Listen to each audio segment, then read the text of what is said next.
અમે જે ફરતા ફરતા આવીએ છીએ, અમે બુટ ભવાની છે, પછી કોટ ગણેશ છે, સાળંગપુર છે, એ બધું ફરતા ફરતા એટલે લગભગ 750 કિલોમીટર થાય. બસ દર વર્ષે 39 વર્ષ છે અમારું. હા, એટલે અમારા બધા સમાજના બધા અગ્રણીઓ બધા ચાલીને આવતા હતા, એના પછી અમે ચાલુ કર્યું. આ છાણી ગામનો જે સંઘ નીકળે છે એમાં આવવાથી અમને ઘણો આનંદ થયો છે. પ્રભુ સાથે ઓડી ધૂળેટી રમીને પછી જ ઘરે જવાનું. એકવાર ગમે તે સ્વરૂપમાં ભગવાન મળી જાય છે, ગમે તે સ્વરૂપમાં ભગવાન અમને આવી જ જાય છે મળવા. હા, મારી ચોથી પેઢી છોકરો મારો ભગવાન ઈચ્છા હોય તો આવીએ અમે, ભગવાન ઈચ્છા હોય તો આવીએ હવે અમારે. જય દ્વારકાધીશ. વડોદરાનું છાણી ગામ છે, તો ત્યાંથી આ લોકો દ્વારકા ચાલીને જાય છે. 17 દિવસ તો એ લોકોને થઈ ચૂક્યા છે.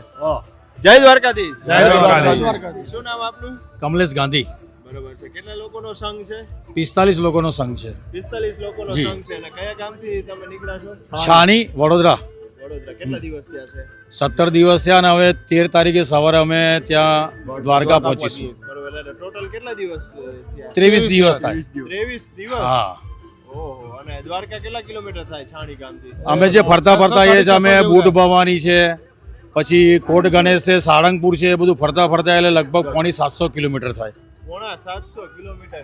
750 કિલોમીટરનું અંતર છે, ચાલીને જાય છે. અને વડીલો છે, બાળકો છે, અને જોવાનિયાઓ છે.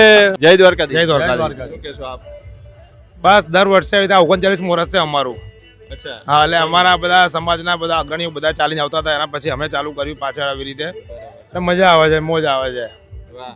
જય દ્વારકાધીશ દાદા. જય દ્વારકાધીશ. દાદા તમે કેટલા વર્ષ દ્વારકા 50 મને બહુ બરોબર, બહુ ઘણા વર્ષો બરોબર છે. ચાલીને તો એક જ વર્ષ આવ્યો છું, બરોબર છે. પણ ટેમ્પા બેસી સેવા કરું, જે ભગવાન કરાવે એ કરવાનું એવું. દાદાની ઉંમર 85 વર્ષની છે. 85 વર્ષ. જી જી જી. વાહ. અને દ્વારકા પહોંચીને આમ કેવી અનુભૂતિ થાય? અરે સ્વર્ગમાં પહોંચી ગયા, વૈકુંઠ વૈકુંઠ જેવું લાગે. એક અલગ જ મજા આવે. પ્રભુ સાથે ઓડી ધૂળેટી રમીને પછી જ ઘરે જવાનું. વાહ ભાઈ વાહ. એટલે આખો મહિના દિવસનો કાર્યક્રમ થઈ ગયો ને ઘેર તમારો? પહોંચતા 1 મહિનો પૂરો થઈ જાય અમારો. અમને એ લોકોને એટલી બી ખબર નથી કે અમે ઘરે ક્યારે હોળી રમ્યા હશું. કોઈને ખ્યાલ છે ભાઈ? દ્વારકામાં જ હોળી કરવાની અને ભગવાન સાથે ધૂળેટી જ રમવાની. ફૂલોડ ઉત્સવ રમવાનો ભગવાન જોડે દર વર્ષે. રસ્તામાં એકવાર ગમે તે સ્વરૂપમાં ભગવાન મળી જાય છે, ગમે તે સ્વરૂપમાં ભગવાન અમને આવી જ જાય છે મળવા. આખા મહિનામાં એકવાર ગમે બધા વ્યક્તિને. અમે આ 12 વર્ષથી આવીએ છીએ ચાલીને, 12 વર્ષથી ચાલ્યા. અને હા, છાણીથી દ્વારકા 12 વર્ષ ચાલ્યા. અને અત્યારે પગપાળા 5 વર્ષથી આવીએ છીએ. હવે આ ચોથું વર્ષ તમારે છે. હવે ભગવાન લાગે કે ન લાગે? થાકતો હવે તો ના લાગે, કશું ના લાગે. હવે પોતનું વર્ષ છે, ભગવાન તેડે તો આવીએ, ભગવાન ઈચ્છા હોય તો આવીએ અમે, ભગવાન ઈચ્છા હોય તો આવીએ હવે અમારે. જોડે જ રહેશે અમારી, કોઈ તકલીફ નહીં, કશું જ નહીં. કોઈ દિવસ આટલા 39 વર્ષમાં કશું થયું નથી. મારી ચોથી પેઢીનો છોકરો. હા, મારી ચોથી પેઢી છોકરો મારો છોકરો.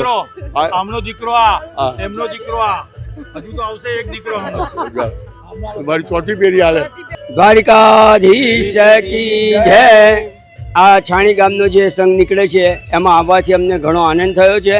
કોઈ પણ જાતની તકલીફ યાત્રાળુઓને પડતી નથી અને બધા સુખ રૂપે પોતાના સ્થાને ટાઈમસર પહોંચી જાય છે અને સેવા બહુ સારી મળે છે. એમનો ઘણો એમનો સાથ અને સહકાર છે.